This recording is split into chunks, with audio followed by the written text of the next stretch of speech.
Now we're going back to the thug story. The reason why I'm explaining the thug story, because this has a lot to do with what we're talking about today. A lot of times I would start off with a little trivia, and I'll just bring this trivia out to you today. Where does the word thug come from? And you know, you have fun. I say, how many of you say it comes from New York? How many of y'all say it comes from Italy? How many India? How many Los Angeles? India. Okay. Okay, the definition of the word thug comes from the Hindi verb thanglana, which means to deceive. Okay, so what I explain is that over 750 years ago, there was a tribe called the Thuggee Tribe. Okay? And the Thuggee Tribe is a tribe out in Bombay, India.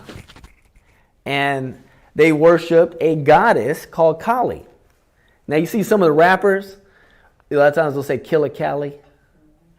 And they spell it K-A-L-I. Well, Kali was a goddess of death and destruction. Right? That was worship, one of the Hindu gods that was worshipped out in India. Even Muslims would worship her. And matter of fact, the Thuggee tribe was made up of Hindus and Muslims. And as you see her, she's depicted with some male heads on her waist, stepping on a body. And so, you know, people wanted to pay homage. I mean, you ever walk into a restaurant and you see food laying out, altars? Why are they doing what they do? They're trying to pay homage. But, you know, back in ancient times, even unto this day, they pay homage to their gods. Why? Because they want their livestock to be blessed, their harvest to be blessed, and their women to be fertile, right? I mean, it's the same story. So if you look at her, she had a bloody tongue, male heads around her waist, right? Some shanks. She got 10 arms, about 10 arms there.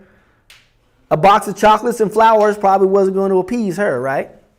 What do you think she wanted? She wanted some blood sacrifices. So the thugs would break off into little cliques around the countryside of India.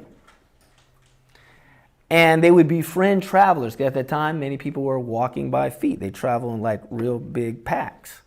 And they would set up these lavish campsites with barbecue and entertainment and a drink. They'd smoke marijuana. And when travelers would come by, they'd be like, hi, you know, we're the Thuggees. You know, why don't you guys come in and join us? You know, you guys look a little tired. You know, we'll take care of your horses, your camels, and you can rest your feet and have something to eat and just sleep here for the night. We have a little entertainment. We'd love to have you as our guests. So they'd be like, man, these thugs sure is hospitable, right? So they would come into the campsite, and the thugs would fix them plates of food and entertain them, give them smoke, give them drink. Now what happens after you have that second, third plate of barbecue? You start fading, right? You start fading a little bit to black. So they'd be like, hey, you want some covers? You want me? And they would just make them very comfortable. You want some more, marijuana? You want some more alcohol? And when they would go into a deep sleep, what do you think the thugs would do?